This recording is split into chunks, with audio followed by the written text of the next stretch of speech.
Paul Doswell, 3-1 win against Hungerford Town. How do you reflect on the game? Yeah, I thought we hit some really good levels tonight. Very, very pleased. Similar-ish to the Dorking performance. I'd like to give a lot of credit to Hungerford actually for keeping going, because it was a barrage at one point in that second half, and it must be hard because it was relentless for them. But as I said, credit to them for keeping going throughout the 90 minutes. If I've got a disappointment, it's probably that we should have been up around the 5s and 6s in terms of the goals that we should have scored. But overall, great passing patterns, great movement off the ball.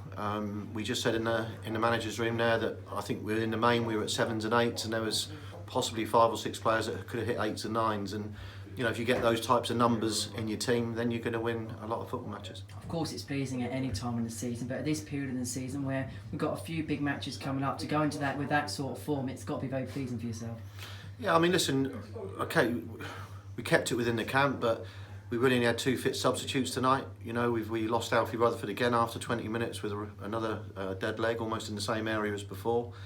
Ryan Seeger comes in early, really, bearing in mind the lack of minutes he's had this season. And, we had really Joe Cook, who was fit on the bench. Ked's helped us out, and again, it's another one to test his knee for 10 minutes to see what the surgeon thinks on Thursday. So, we didn't have a lot of choices. I thought the 11 that took to the pitch, and then subsequently Ryan when he came on, were first class. And, we've got to hope that Rory Deacon is back fit for Saturday. Obviously Simon Walton couldn't play tonight. He unfortunately had a stiff hip, so he was out.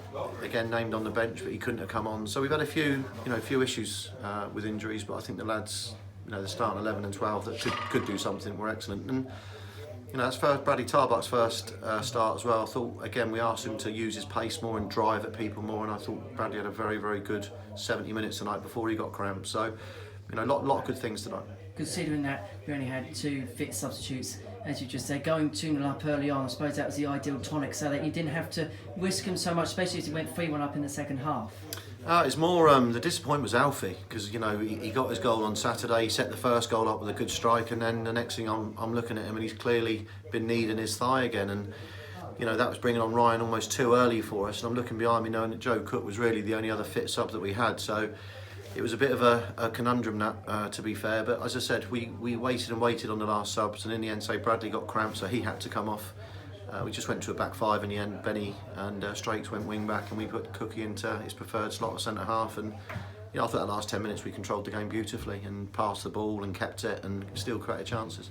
How difficult is it for you as a manager? We've got a small squad as it is, adding a few injuries. How difficult is it for you to manage when you consider we've had a lot of games in a short space of time, and we've got a big game coming up on Saturday away at Maidstone? Yeah, it's not just us, but I mean, I actually made a complaint to the National League last year, to Michael Tattersall, and said that the amount of games that you're asking players to play at National League level is beyond ridiculous. And I know that Sutton went to Yeovil last night, I think, with 12 fit players and signed someone on the coach, and that's a result of playing, 9 games? 9 games in, yeah. 25 days?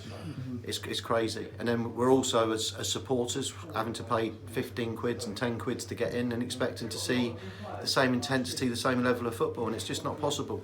That's why tonight you look at the performance that those players have put in, and knowing, they're right at the end of what they can do, to be honest. The stats, you see them all the time, Henry, at training, are incredible. You've got Taylor and Wes Fogden, Drury, all doing 12, 13k a game, and I'll be interested to see the stats tomorrow, but they're going to be very, very high again. Jonah Younger, 1600 metres sprinting within his 12k. It's incredible, some of the running stats that we've got at this football club. Credit to Birdie, again. Les is with me watching. I think Les watched the pre-season and the runs, and it's not done to be horrible, it's done to get them very, very fit, and that's a very, very fit group in there. Finally going up to second in the table, I suppose, at this point in the season, you must be very pleased with that. It's honestly not that relevant. I mean, listen, Wealdstone have had a great start. Am I bothered about it? Not at all. See Dean and Dino here again tonight. He was here for our Dorking game.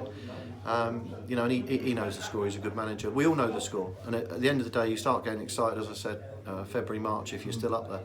Good start for us. You're absolutely right. But I'm not worried about really what's around us, who's in front of us just yet. We just got to make sure that we keep doing our jobs. And at the moment, I think we've been doing that. Paul, thank you very much. We'll see you against Maidstone, on Saturday.